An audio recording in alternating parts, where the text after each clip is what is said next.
you saw their economy in the third and fourth quarter of last year drop at north of a 10% real rate of GDP. It was clocking at the end of the fourth quarter down more than 15% of GDP. Now, Jan, for those of you that aren't economists, when you're down 10% real GDP, that is not a recession, that is a depression.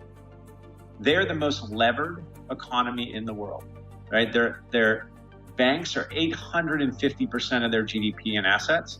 And so when you think back to the European crisis, you had Iceland, Ireland, Cyprus. And you remember how those dominoes fell? They fell in order of the size of the banking system. Those banking systems were enormous and they went unchecked. And so at the very first sign of loss, it detonated the entire sovereign. And so what you have happening here is you have the worst of all situations for Hong Kong. With countries around the world in quarantine or lockdown mode to deal with the Wuhan coronavirus or CCP virus pandemic, what can we expect in terms of economic fallout? What evidence has emerged showing the Chinese Communist Party is culpable? What will happen to the US, Chinese, and Hong Kong economies as the pandemic wanes? And why is Hong Kong's situation particularly perilous? In this episode, we sit down with Kyle Bass, the founder and chief investment officer of Hayman Capital, a Dallas-based hedge fund. Bass is a founding member of the Committee on the Present Danger, China, and he is also chairman of the board of the Rule of Law Foundation. This is American Thought Leaders, and I'm Jan Jekielek. Kyle Bass, such a pleasure to have you back on American Thought Leaders. Thank you. Great to be here, John. So, Kyle, you've been this, I think, fierce, you could say, speaker on the Chinese Communist Party's culpability behind this virus. We're going to talk about all sorts of economy-related stuff because this is your wheelhouse and everyone wants to hear. But I want to give you a chance to talk about this, which is, I can see very top of mind from everything we've spoken about. Yeah, so I just think it's important for the press to really think about, the world to think about, what really happened in a timeline, and not some conspiracy theory because China won't allow us in and allow our scientists in to try to find patient zero in the origin of the virus. And in fact, you've probably seen recent communiques between the Chinese Communist Party and their labs that literally their lab output has to be censored by the CCP that has anything to do with the Wuhan virus before it goes to the rest of the world. So they are very sensitive on this topic, number one. And number two, if you look back to the timeline and you understand what happened, China has an enormous culpability. They actually have a legal liability and one that's a financial liability that I don't know if you've seen various interviews in the last few days of U.S. legislators, but there is a growing tide of not only resentment, but a growing tide of people in the legislative branch of the U.S. and the U.K. governments, and now it's bleeding into Australia and Canada, where they're starting to say that we need to use the rule of law, the U.S. rule of law, the British common law, to start talking about reparations and getting the Chinese government to pay for their malign actions. And I think it's important to note, December 31st, there were already 104 cases and 19 deaths in Wuhan. The Wuhan scientists, the heroes that first found this strange new, pneumonia that was propagating itself so freely in Wuhan, not only were they arrested and punished and forced to retract statements that they had put on WeChat, but as you know, since then, one of the doctors who's 33 years old has died from the Wuhan virus. Secondarily, that all happened in December. So by December 31st, the government of Taiwan sent a white paper to the World Health Organization explaining that they had full evidence that there was human-to-human transmission and that this was going to be a new global pandemic. And if you remember, on January 14th, Tedros said to the world in a proclamation on a tweet that this is not a global pandemic and that he had just consulted with Xi Jinping and the Chinese and that there is no evidence of human-to-human transmission. This is January 14th. And then January 23rd, Xi Jinping closed down all air traffic from Wuhan to the rest of China, but he allowed Wuhan air traffic to travel to the rest of the world. Essentially, Xi Jinping knowingly infected the rest of the world. He said, if the world's going to go down, or if he's going to go down, the world's going to go down with him, essentially what he was saying. That is not a responsible actor. That is not a government who's ideologically aligned with the rest of the West. This is a government that basically covered up the truth. And we all know that they covered up the truth, but now it's actually after Neil Ferguson's Boston Globe article, and now you see that the Chinese Foreign Ministry said on February 2nd that it is xenophobic to close anyone's borders to the Chinese and that flight restrictions shouldn't be made. Xi Jinping himself shut down Wuhan January 23rd. This is February 2nd. They're telling the world this. They are the most lying, coercive, manipulative government in the world. And you and I both know they are committing the largest crimes against humanity prior to this outbreak of the sinister virus that God knows where it really came from. Somewhere between the Wuhan wet market, the Chinese Center for Disease Control, which is right across the street, or maybe 20 miles north at the Biosafety Level 4 lab in China. But the bottom line is this disease has been unleashed on the rest of the world, and it was knowingly done so. And that's why I'm so visibly upset about this. And I think that you probably saw the Jackson Foundation in the UK, the Harvard professors in the US are starting to set forth a legal framework for which international laws China has broken, and the fact that there is a financial liability. And you remember Chinese SOEs have businesses and properties and stock issued in all the various markets in the West. There is a way that we can go after them and grab their assets. And Mitch McConnell this morning in an interview on Maria Bartiromo's show said that, China also owns $1 trillion of U.S. Treasury bills, and those are just book entry bills. We could actually grab and basically forgive that debt, or basically cancel that debt. There are plenty of things the government can do here to make China pay for its actions. And the beauty of all that, Jan, is, one thing we'll never be able to do. The West will never stoop to China's lows. We will never outlie. We will never out-cheat. We will never out-steal the Chinese Communist Party. They're the best in the world at this. But what we can do is we can use the foundational bedrock of our countries, the rule of law, and we can exercise and enforce our laws on them for their malfeasance. And that is the play. That is how we level the playing field against such a tyrannical, lying actor.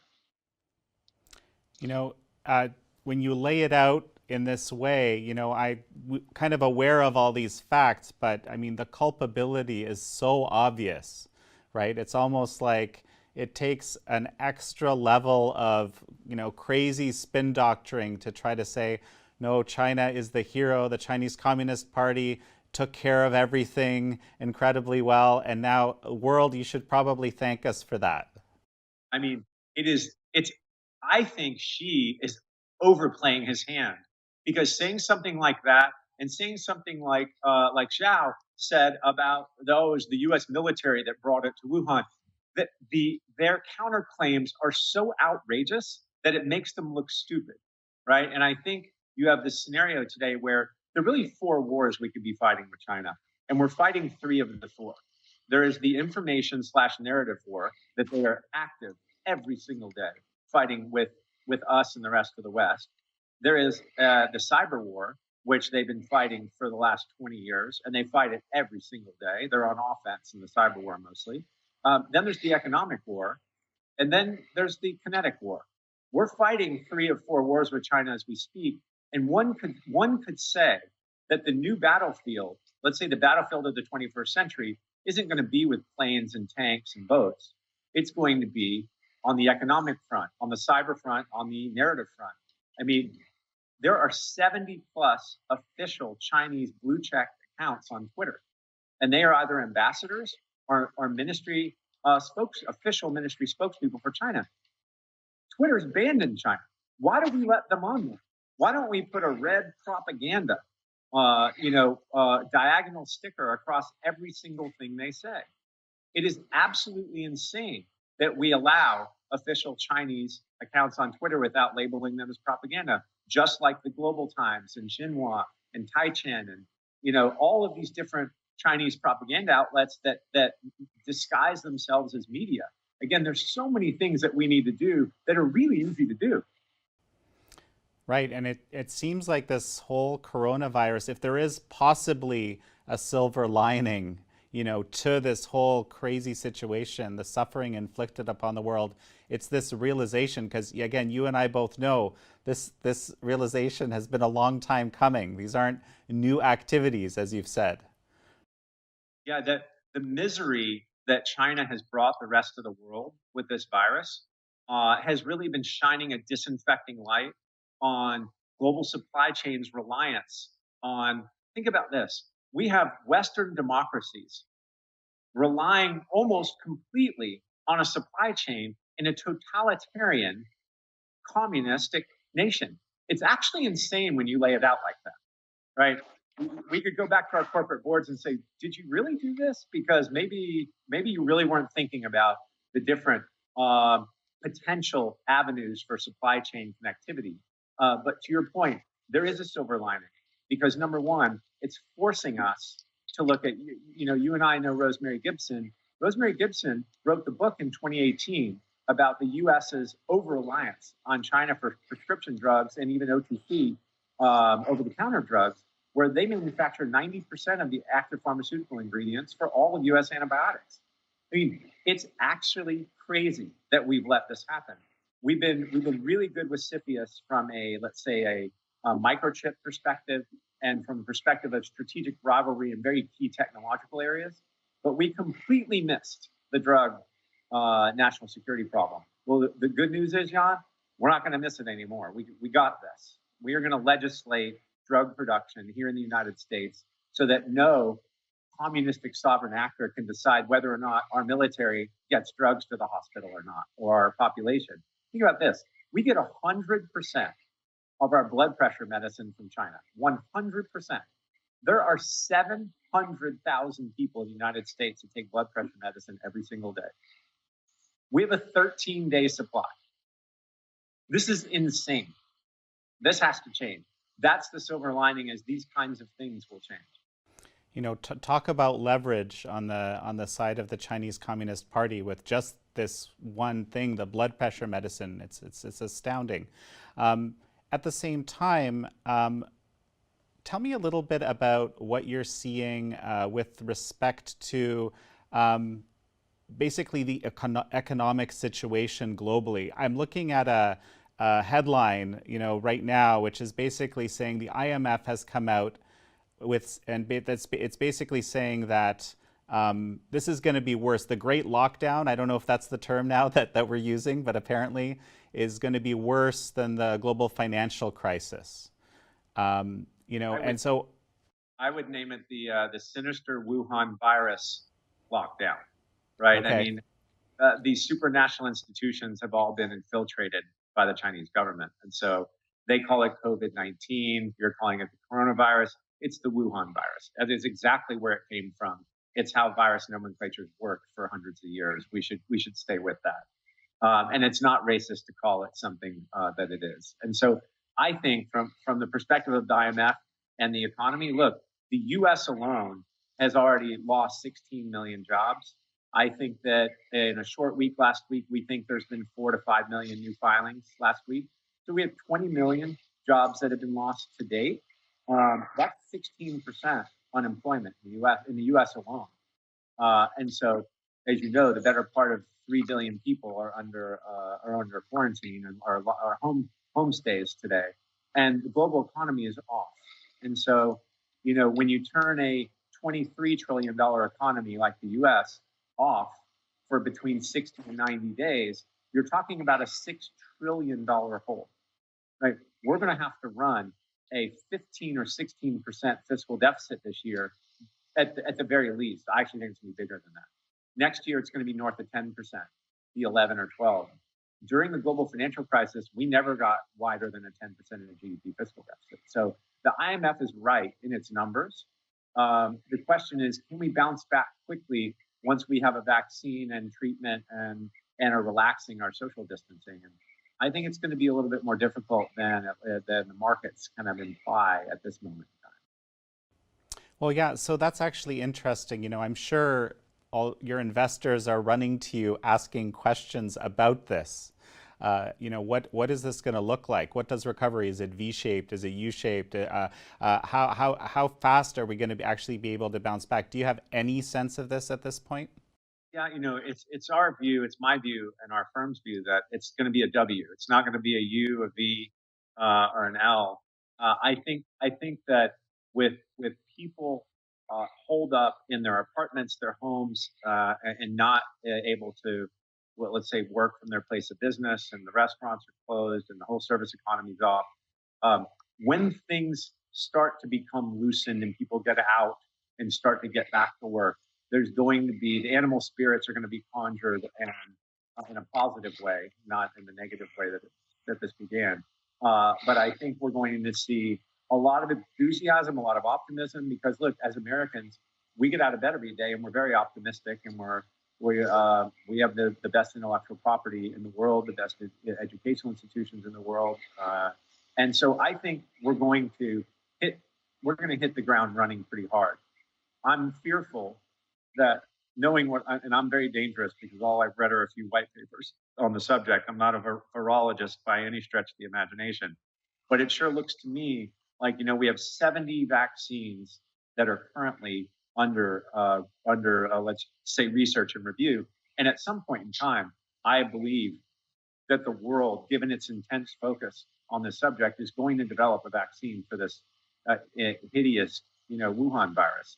And I think that's probably going to take until the end of the year, Jan. So I don't know how international travel bounces back, because I can tell you, I won't get on an airplane until there's a virus, right? I will never cross the pond again until there is a vaccine. And so I don't think you're going to see the same level of business activity right away. And so I say a W because I think we're going to have an initial spurt. And then the question is, when flu season comes back this fall, does it show itself again? And as we've seen in Singapore and Hong Kong, we're having reinfections, and we're actually having reinfections of those that are believed to have developed an antibody, right, that have already recovered from the virus. And so this is going to be a bit of a slog. And I think a W-shaped recovery is what we're looking at. And I think hopefully, you know, Melinda Gates gave an interview a couple of days ago where she said, you know, we think we'll have a vaccine in the next 18 months. And I think if it's 18 months from now, it's a real problem, Jan. If we don't get people back to work in the next, call it 45 to 60 days, we're going to have damage that's irreparable here. And we're going to have much longer lasting damage. And it will also damage the psyche of all the participants. If you remember, there was a profound change in the proclivities of those that suffered the Great Depression. You remember this, that you probably heard from your father and your father's father, and about an aversion to debt, because it wiped people out back then. And not only did it affect that generation, we'll call it of the 1920s, 30s, 40s, but it also affected the baby boomers that were born to that generation, right? And so there were two entire generations whose actions were influenced by one very specific, horrible financial event. And I believe this will be somewhat of a similar event from the perspective of how people operate their lives going forward. It will not go back to where it was. Kyle, yeah, we just recently had a mental health expert, psychiatrist, pharmacologist talk about, you know, the effect of just this lockdown on suicide rates and this whole realm. There's a whole range of, let's call them side effects. I mean, they're not really side, because they're a direct result of what's actually happening, but we have yet to see what actually transpires. You mentioned the numbers coming, the statistics coming out of Singapore, out of Hong Kong, and I couldn't help remember this tweet that you put out recently, which was, you know, so to the point about the Chinese numbers. Hmm. saying that there's, perhaps there's been a delay in reporting in the Yeah. Chinese numbers. Well, it looks like there has been a delay in reporting the Tiananmen Square numbers, touche, to the point. So I'm guessing you don't really believe the Chinese numbers. What are the implications of this? I'd be willing to bet, Jan, if you did a 100,000 person survey in the United States of every socioeconomic group, and you asked them, do you believe the Chinese government numbers? I would be willing to bet you today that that would be an 85% super majority no.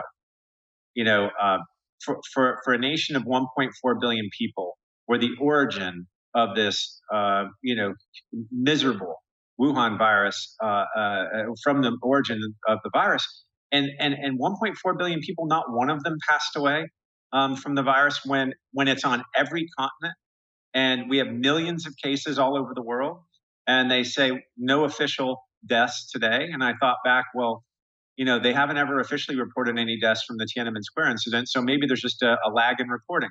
I mean, it was a little tongue in cheek saying, why should we ever believe the Chinese government? They just lied to the world in December and January, and they covered everything up. And now the world is where it is today. And somehow they want us to think that Huawei is the savior because Huawei is delivering masks to hospitals in New York City and Washington, D.C. That's it. You think their soft diplomacy, they call it, soft because they're delivering masks, is it's so clear what their motives are and what they're trying to do and take advantage of a situation that they created themselves.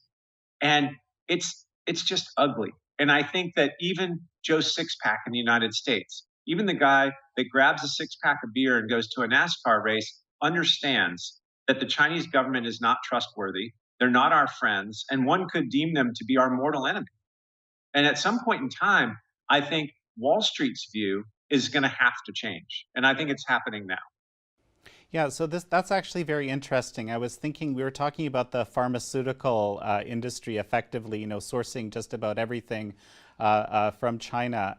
And I'm thinking back to this Buy American executive order, which we've been hearing about, but is kind of been in the works for, it seems like, quite a long time. There's some of our guests have been speculating. There's a lot of debate about that within the administration and so forth. Again, as you suggested, this seems like a no-brainer to repatriate, critical medicine production. Why is this being stalled or slowed down? Well, I'm sure you've heard that the Chinese Communist Party decided that anyone that's to move their supply chains out of China needs a permit to leave. I don't know if you've heard that in the last couple of weeks, but for the last 3 years, really since the fourth quarter of 2016, when the Chinese completely closed off any kind of external foreign direct investment by, let's just say, rank and file Chinese and even the government. If you remember when they closed the door when they were having a serious currency devaluation problem, companies that do business in China, whether you're Intel or Sony or BMW or Chevron, those companies haven't been able to get their dollars out of China, their dollar profits, since the fourth quarter of 2016. I know several of them have hired friends of mine that are former bureaucrats in U.S. administrations that have relationships with Wang Qishan, with Xi, and with his party, trying to get the money out. They haven't been able to get the money out for 4 years, Jan. And now we're being told that maybe you can't get your supply chains out. So Abe of Japan, as you probably saw, set forth a program of $2.25 billion to pay the actual moving costs of the Japanese companies that want to move their supply chains back to Japan from China.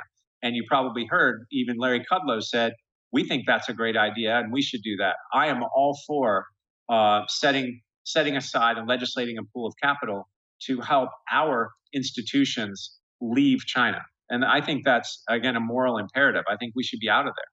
We all of the cheap tennis shoes and T-shirts and trinkets we buy from China, is nowhere near the amount of money that they steal from us every year in intellectual property. People say, well, if we just disengage with China, it's going to cost us 2 to 2.5% of GDP. To that I say, they steal 2% of GDP from us every year in intellectual property, and they earn a return on that. It's actually a better deal for us to just stop. I know that sounds hyperbolic, but it's just a fact. You've been a big advocate of decoupling, as it's called in jargon. Basically, bringing the economy out of China, so to speak. Has anything changed with respect to that, the decoupling view or the approach or so forth, since all this new information we have? I think the beauty of the silver lining of this horrible virus is that it's going to accelerate this decoupling, right? We're going to have forced decoupling from a national and strategic perspective. Let's say, from our government. And I think there'll be forced decoupling from many other Western governments.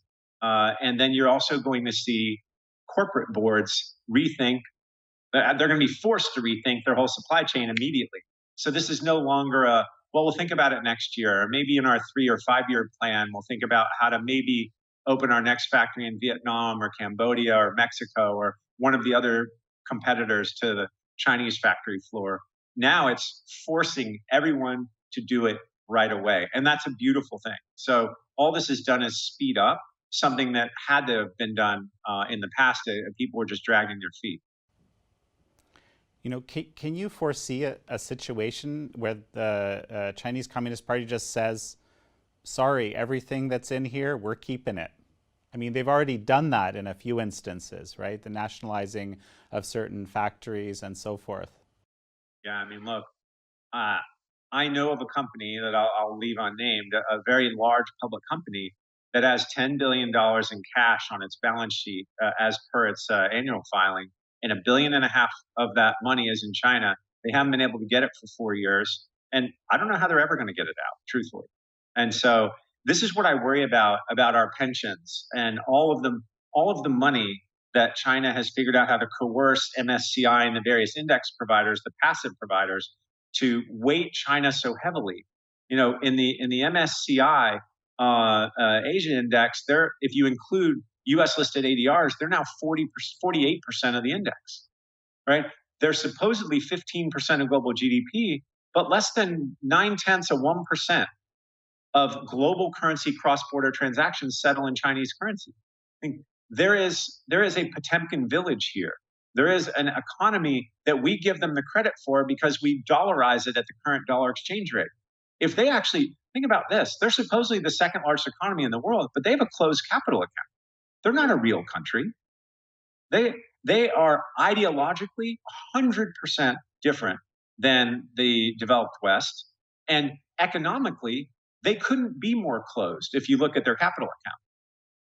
They only have it open enough to buy the things that they need to buy that they're so desperate to buy. They have to buy food. They have to buy energy. They have to buy base materials, and they have to buy base metals. They have to buy those things from the rest of the world, and they have to spend dollars. They need blood to fuel the CCP tumor, and that blood is dollars. And all they do, their entire MO with Belt and Road and with cajoling the index players, is to figure out how to get US dollars into China because they need those dollars to buy things. No one will accept Chinese monopoly money because no one trusts the government. The beauty of this is once our government really understands this, we hold all the cards. The US government holds all the cards. So I want to ask you about the realities of the Chinese economy and the Hong Kong economy, exactly, what you just started talking about. Before we go there, there's been a number of very high profile US listed Chinese companies that have basically lost most of their value because fraud being discovered and so forth. I'm wondering if you could kind of speak to that, the implications of that. Is this the beginnings of some kind of a trend? What are you seeing? Yeah, I think it catches people by surprise. Again, if we were to poll the population of the United States and say, do you think Chinese companies that are listed on U.S. stock exchanges are subject to the same audits that U.S. companies are? They would probably say yes. Well, that's just not the case. They aren't subject to the same Dodd-Frank compliance features as U.S. companies are. We gave China a pass, right?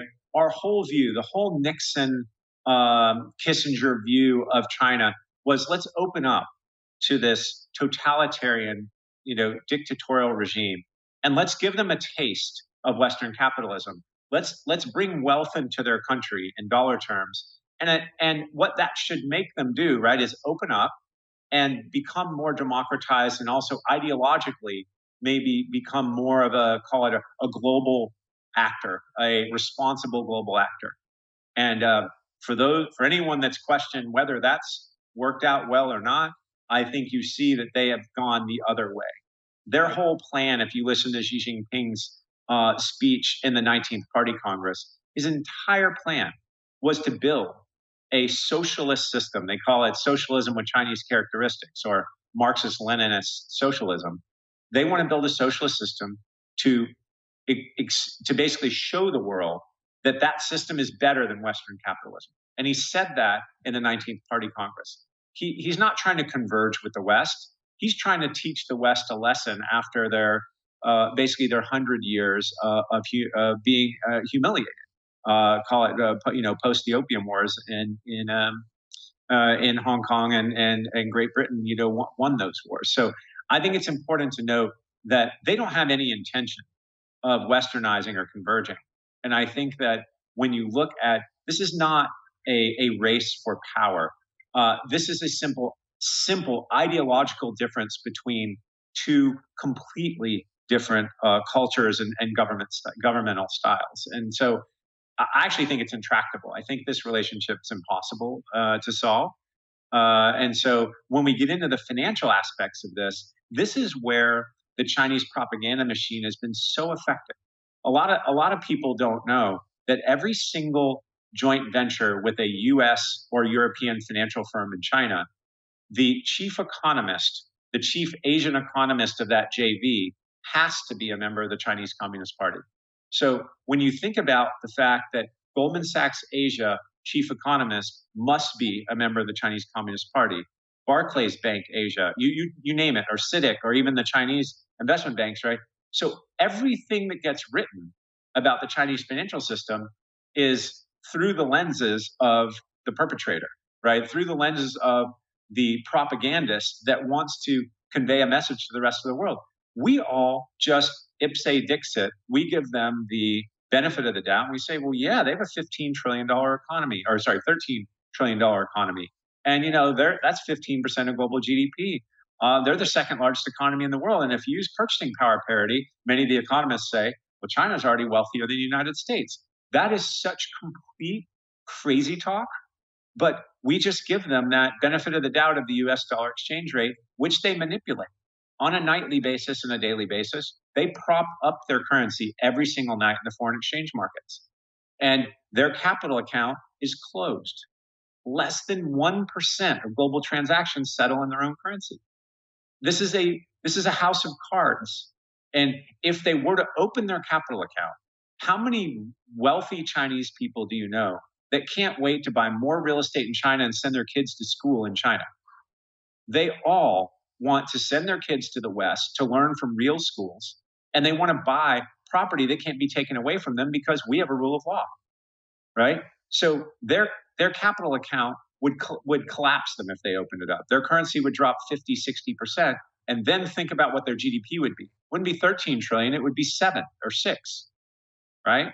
And so it's important to note that, again, we give them the benefit of the doubt of having this monstrous economy. It's big, all right, and they're influential to a certain extent, but it's nowhere near as big as they say it is. And again, they must have dollars to make it work.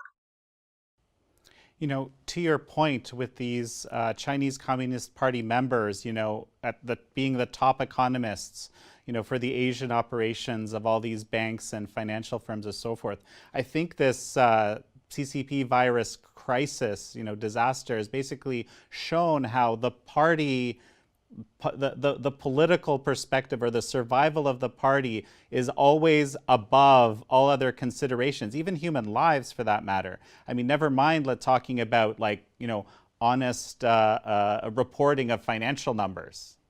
That's exactly right. I mean, when you look at a Marxist-Leninist socialist system or socialism with Chinese characteristics, it's always for the betterment of the party. They will trample human rights, basic rights of individuals in order to get to that goal. And they make no mistake about that. And we know what they're doing to the ethnic Uyghurs in northwest China and Xinjiang. We know what they did in Tibet, and we know what they've done to the Falun Gong and the Christians, and like they religiously persecute anyone that doesn't hold President Xi or Secretary Xi above that of your God or whatever religion you want to practice. It's actually crazy what they do. And again, we give them passes. Can you imagine if you explain to someone that you're doing business with a regime that has more than 1 million prisoners of conscience locked up and is executing live organ harvesting on this population of political prisoners on a daily basis, and yet people like Blackstone can't wait to invest another dollar in China. People like Sheldon Adelson can't wait to open another casino in Macau. You know why? Because they just let money blind them to the blatant human rights abuses of maybe one of the most tyrannical regimes that's ever lived. It's crazy. Kyle, I'm thinking of something that Alan Leong, one of the perennial pro-democracy people in Hong Kong, we recently talked, and we were talking about this idea. He says, in Hong Kong, I think this is from a film, but he said, in Hong Kong, we say, if we burn, you'll burn with us, i.e. China. If Hong Kong burns, China will burn as well. You recently showed me your Q1 report basically for Hong Kong, which is honestly, my mouth was wide open and, I was kind of feeling the fear. What is the reality around Hong Kong that you can talk about economically right now? And then, of course, China. Let's discuss this. Sure. So Hong Kong I think it's the crucible, right? Hong Kong has always tried to exist as its own sovereign entity with its own rights under British common law. And that's something that as you know, back when Deng Xiaoping was negotiating the handover with Margaret Thatcher in the late 1970s, early 1980s, that's actually that discussion of the handover of Hong Kong back to the Chinese, which was to happen, as you know, in July of 1997. That discussion was being had in secret in the early 1980s. Well, when it got around to Hong Kong and around Southeast Asia, who had been enjoying British common law and essentially a vacation to British existence with a real respect for autonomy and human rights and everything that Hong Kong was so good at back then. When it got around that China was going to get its grimy mitts on Hong Kong, what happened? The currency actually collapsed. So between 1980, 1983, the Hong Kong currency fell 50% value, 50% value versus both the dollar and the pound. That's what precipitated the Hong Kong Monetary Authority to peg the currency to the dollar, because there were front page articles saying Hong Kong's a banana republic. It's going to be handed back to a communist party, and no one knows what they're going to do with it. So that was a crisis that precipitated the peg. 36 years later, we are today. But even think about this. In 1997, so July 1st, 1997, that was the handover of Hong Kong back to the Chinese. July 2nd, 1997, the very next day is the day the Thai baht broke its peg and collapsed 60%. Okay, that's not coincidental, right? What happened during the handoff? If you remember, the Asian financial crisis happened during the handoff, 97, 98. You had an Asian crisis where all of a sudden they had borrowed a lot in dollars and their currencies collapsed versus the dollar, and it blew apart many of those countries. This was the fear of the handoff of Hong Kong back to the Chinese actually happening. So you had a crisis that precipitated it, which was a discussion of the handoff. The handoff itself caused another crisis. And now here we are today, where the Sino-British Act of Joint Declaration of 1984 was signed, whereby China agreed to leave Hong Kong in situ, autonomous, until at least 2047. Right? That was the plan. 1997 to 2047. They agreed to do it for 50 years. Now, in 2047, it was just going to become another city in China. But there was going to be a 50-year grace period. Well, here we are first of all, in 2019, the Chinese government decided that they wanted to put through a very slick extradition policy whereby any crime the Chinese government alleged anyone in Hong Kong committed, they could simply grab them and extradite them. i.e., take all their personal freedoms away in an extrajudicial environment. And that's what precipitated the protests, right? And that bill floated through the Hong Kong LegCo in February of 2019, and the protests began in earnest June 1st. So you already had a significant uprising of the Hong Kongers, and you saw the better part of a massive part of their population peacefully protest in the streets of Hong Kong this last summer. And what did you see happen? You saw their economy in the third and fourth quarter of last year drop at north of a 10% real rate of GDP. It was clocking at the end of the fourth quarter down more than 15% of GDP. Now, Jan, for those of you that aren't economists, when you're down 10% real GDP, that is not a recession, that is a depression. They're the most levered economy in the world, right? Their banks are 850% of their GDP in assets. And so when you think back to the European crisis, you had Iceland, Ireland, Cyprus. You remember how those dominoes fell? They fell in order of the size of the banking system. Those banking systems were enormous, and they went unchecked. And so at the very first sign of loss, it detonated the entire sovereign. And so what you have happening here is you have the worst of all situations for Hong Kong. The Hong Kong leadership, Carrie Lam, is a failed leader. She's polling at 14% approval rating. You know, I say this in my office and laugh. I said, my doorknob could poll at 14%, right? You could easily get 14% of 100% with anything. So that's about as low as a political leader can get. She's finished. She'll be replaced one day very soon. The police of Hong Kong have lost the trust of the people. The people don't trust the police. They don't trust the leadership. The shelves are bare. They're on a full quarantine, and it's a failed state. Their GDP before the Wuhan virus was dropping at an annual rate of 15%. They have the most levered banking system in the world, and they're entering a full depression.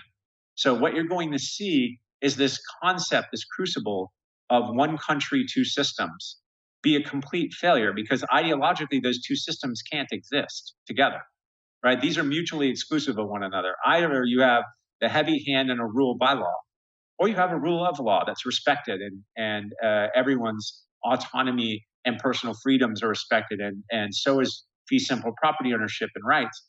That's all going to be taken away. I don't know if you saw this new person I showed you and I talked about this yesterday. Liu Hening was just put into place. The butcher of Tibet is who the Chinese Communist Party decided should rule or run the relationship between the CCP and China and Hong Kong. Liu Hening doesn't even speak Cantonese, and he's in charge of Hong Kong. So what do you think is going to happen next, Jan? So Hong Kong is this fascinating crucible of these two systems that can't coexist, finally bashing heads together. And this isn't going to magically just get better and trust is going to be resumed and we're going to go back to the Hong Kong that we knew just about a year ago. Think about January of last year, everything was fine. And look at where we are today. And by the way, we haven't seen any of the numbers since the virus lockdown. So you can't take an economy that's 850% levered to GDP in the banks and turn it off, which is what's happening. Kyle, I've been speaking with a number of friends in Hong Kong about this. People are deeply, deeply worried. You know, U.S. lawmakers, I mean, there's been this outpouring of support from the West for Hong Kong. But in this situation, the way this has unfolded, it seems almost difficult to, like, how could Hong Kong even be helped in this situation? Is a big question mark in people's minds. And you know, again, I often say this: my heart goes out to the Chinese people, the Hong Kong people right now after seeing that report. Wow. What do you see as anything that you know, policymakers in the West can do to help this, or is there anything? Look, the die is cast. The pattern is set.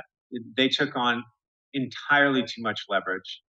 The two of the largest banks in Hong Kong are two British banks with essentially no British depositors, and their bankruptcy remote subsidiaries in Hong Kong. So, you know, I think again, the die is cast. You can't lever an economy that much You can't have real estate values at astronomical prices and then all of a sudden turn the economy off. You know what happens next. Everyone knows what happens next. It doesn't take a genius to know that they are going to have one of the ugliest banking crises that's ever happened to any country anywhere in the world. And that's going to happen this year. Even if we come back from the Wuhan virus in the next few months, Hong Kong's already finished. And so if, the good people of Hong Kong that have fought the good fight, for those that can leave, I think they should leave. I think that you and I both know the Chinese surveillance state is going to be reviewing all the videos of the protests, and they're just going to summarily incarcerate people and again rip their liberties away from them. Hong Kong is just going to become another failed city within China. That's what's going to happen, and it's going to happen 27 years too early. And we know the people that are going to execute it. And I know that's a grim view, but I can't see another way out of this for Hong Kong. There are 85,000 U.S. citizens that live in Hong Kong.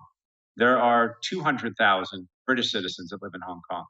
You can bet this summer that they are all going to leave. That's I think grim is the right term for a forecast. It is a very, very difficult situation, any which way you slice it. We've talked about this, I think, the last time we spoke, about how, Hong Kong is basically also the conduit through which the foreign direct investment goes into China. So now let's sort of open up the lens here. Let's look at China, the Chinese economy, and what's happening with it, and also, the situation you're describing. It seems like all of that is also going to dry up. And for that matter, another one to put in the back of your mind, how are the indexes responding to all this right now, frankly? Yeah, look, the index providers just claim that they practice free speech, very much like the ratings agencies did in the U.S. going into the crisis. Post-crisis, post-global financial crisis, the ratings agencies got regulated. These index providers in the U.S., the MSCI, the FTSE, all these other ones in the West, are unregulated in the U.S. That they're actually regulated in Europe.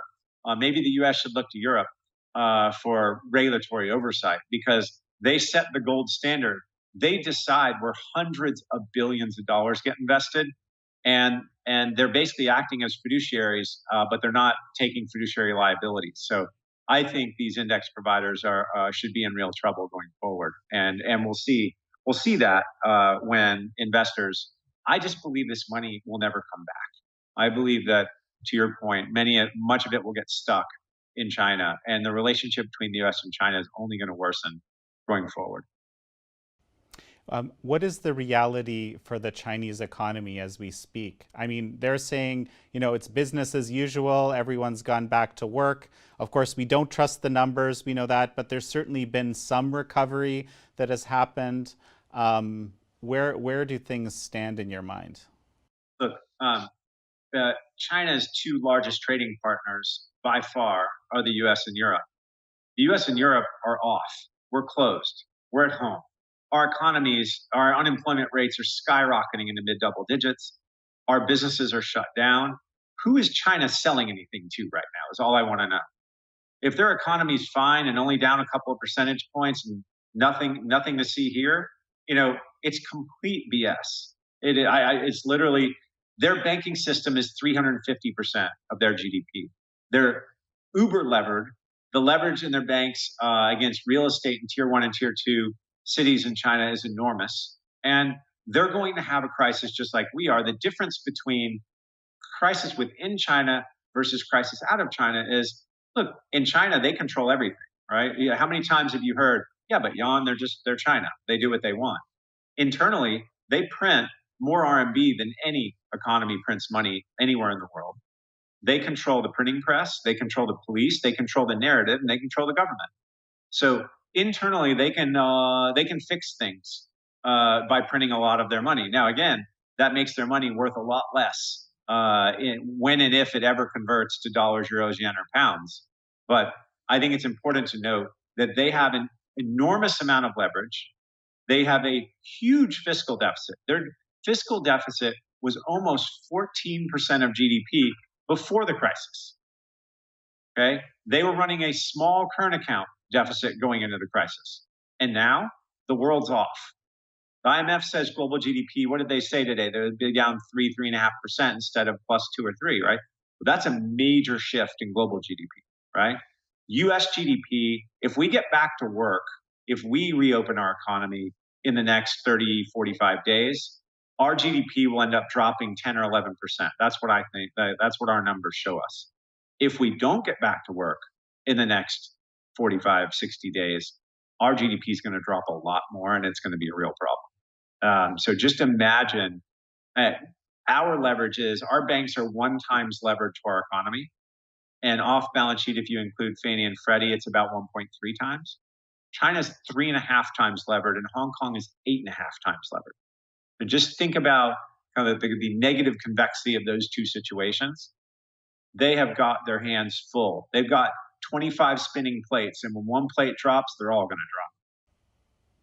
Tell it to me like I'm 5, okay? Why does that create a more combustible situation, let's say? Okay, so one only needs to look back at Iceland or Ireland or Cyprus, where let's say you had a GDP. Let's just, for argument's sake, let's say it was $100 billion, and you had $1 trillion worth of bank loans in your banks. So just imagine your GDP is 100 billion.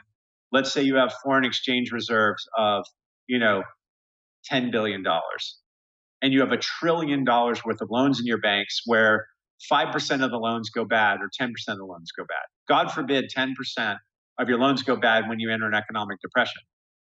You're going to lose $100 billion, right? Just think about that. That is your entire economic output. That's 10 times your reserves you're going to lose. So that's why it's such an enormous problem when you let your banking system grow unchecked, which is what Hong Kong's done.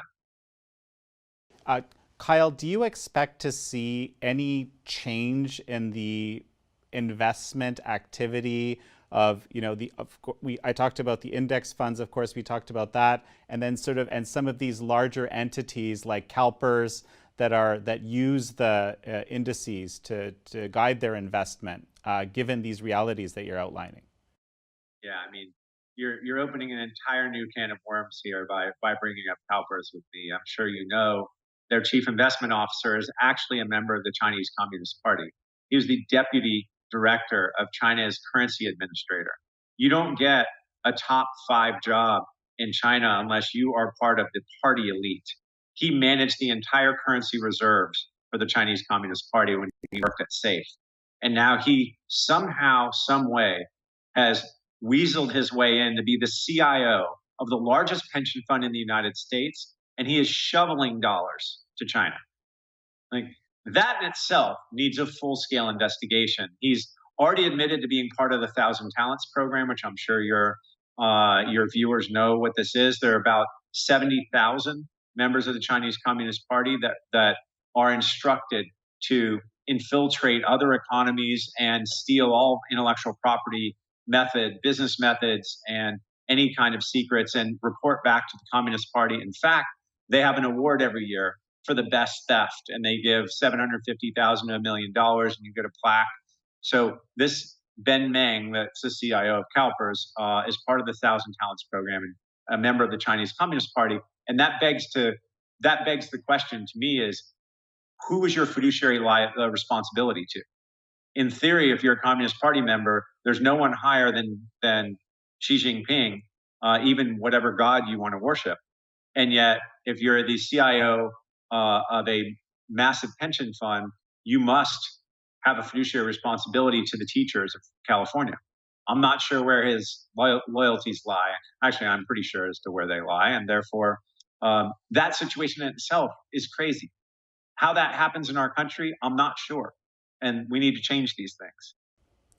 And what about the different funds like the Military Thrift Fund and these, which presumably don't have the same kinds of challenges that you're describing here, but have still made these decisions based on the indices? Have you heard anything about changes of approach? There's a way to fix this. If you anointed me to be, let's say, the head securities regulator in the United States, I could fix it with a few waves of a wand. It would actually be pretty easy. Number one, I would say any company that wants to list in the United States, forget about if it's just from China or from anywhere else in the world, you have to adhere to real audits just like US companies do. You have to adhere to the same standards as US listed companies. Let's just level the playing field. That's not being punitive. That's not being xenophobic. That's not being anything other than saying everyone's going to play by the same rules and everyone's going to live by the same rule of law. If we did that, 95% of Chinese companies couldn't be listed here, maybe 99%. And when I was in Washington, D.C., meeting with members of the House Financial Services Committee, the Senate Finance Committee, I was told literally by one particular member of Congress, he said, you know who was sitting in that seat yesterday, in your very seat, telling me why Chinese companies don't need to be adhering to the same standards as U.S. companies? I said, who? He said, the head of the Chinese Securities Regulatory Commission, the CSRC, the Chinese version of the SEC. He was lobbying U.S. Congress members sitting in their offices, explaining to them that it's a national secret, that every person and every audit within any Chinese SOE is a state secret and therefore it can't be audited. To which this one member of Congress said, well, we have Northrop Grumman and Raytheon and defense companies that have huge amounts of secrets that our auditors audit and we don't see their secrets, and to which the Chinese regulator had nothing to say. But that Chinese regulator is also a professor at Stanford. They have infiltrated every single aspect of our government and our regulatory system. And so you wonder why their companies don't have to adhere to the same standards we do. It's unimaginable to me. You could fix that in a nanosecond. It's those kinds of things have to happen. A lot of people don't know. When the Chinese invest in our markets, they invest in venture capital or they invest in stocks. Let's say they invest in Uber and they make $5 billion. They pay, you know how much tax they pay on that investment? Zero. Not a penny. They don't pay a dime of U.S. tax for capital gains, whether it's short-term or long-term. It's a zero. How many people that watch Epoch Times know that? That is such a simple thing. When Saudi Arabia invests in companies here in the U.S. and they use our judicial system to adjudicate wrongs that they think were done against them, how much do they pay in tax? Zero. I think our system has to change. And those are simple things that we can do to change it. I mean, basically, you're talking about evening the playing field for everyone. I'm just saying, why doesn't everyone play by the same rules and the same taxes here? If you want the benefit of the U.S. rule of law, the U.S. fee simple property ownership, and a great Western democracy, and you want to send your kids to school here, you're going to pay the same taxes that U.S. people pay. How about that? And if you want your companies to be listed here, you're going to submit to the same regulatory procedures and audits that U.S. companies do. Again, does that sound hyperbolic or crazy to you? It's not. So, you're talking about, the theme throughout all of this has been, I guess, I'll have to say it this way, kind of the horror show that comes out of the Chinese Communist Party operating on its own terms in the U.S. And everywhere.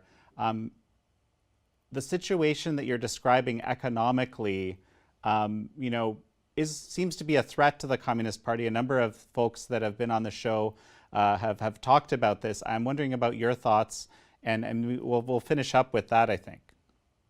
Yeah, I think, look, the path to, let's say, greatness that Deng Xiaoping set forth, and that every leader post-Deng followed, whether you're Hu Jintao or Zheng Xiaomin or now Xi is really, has not bided his time and kept his head low, like Deng said.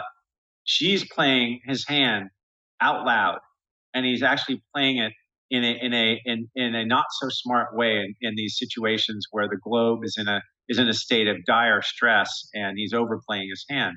And so what I've heard from my contacts within China and the people that I talk to on a daily basis is the whole faction Deng Xiaoping and his family, it's the Guangdong elite, are already rattling the cages for change. They believe that Secretary Xi has kind of stuck his head up a little too high and overplayed a bad hand. And I think the larger the economic disruption is, and the more unemployment that ends up coming about in China, or let's say famine and disease and everything that might come from an economic depression, that could easily unseat this quote emperor for life. And I think his days are numbered if my economic ideology is even close to being right. You know, you think they might try to use him as a scapegoat? This is like when the military conducts a coup, and as we saw in Turkey, right? A coup has a binary outcome. Either you're going to win or you're going to die or get thrown in jail. And so I think this concept of somehow overthrowing Xi is a very, very dangerous game for those that play it in China, and I think everyone knows that. But I'm hearing the rumblings already, and we'll see if those come to fruition. Yeah, I mean, the reason I'm asking is that just because you change the head doesn't mean the Chinese Communist Party changes, right? Right. I mean, look, it for all intents and purposes, the modern Chinese Communist Party, as we like to call it, began in 1949, and my God, look at the death and destruction that has happened since then, with horrible experiments on their population, and this concept of again, socialism with Chinese characteristics being a better system. It is all a facade and a closed capital account, and their desperate need for dollars will actually show the world that the whole thing is a facade. And I think that's a positive thing over time, because Western democracies are I think the best systems for inalienable human rights and the rights of great nations. And think about every war that's ever been fought. Every big war that's been fought has been fought for freedom, and the people of China have no freedom. And so I just can't imagine that these two ideologies can coexist in some sort of peaceful manner. We're already, like I say, we're already fighting 3 or 4 wars with them. Let's hope it never goes kinetic, but it's bad as it is, right? These propaganda wars, these economic wars, these cyber wars we're fighting with the Chinese principally are as hard as they get. And, we're fighting on a daily basis and fighting the good fight. The problem is we're playing a game against an intolerant opponent with tolerance. And, until we change that, until we change our ideology and the manner in which we play the game, we're going to be on the wrong end of that stick, which we have been for so long. And it feels to me like that narrative and that our game plan is changing. And I think this sinister virus is going to force that change to happen quicker. So it's a terrible thing for the people that will, the hundreds of thousands, and I think eventually millions of people that will lose their lives because someone in China fumbled the virus football in their own end zone. And at some point in time, it will actually change the manner in which we interact with such a tyrannical, awful regime. Kyle Bass, such a pleasure to have you on again. Jan, it's a pleasure seeing you.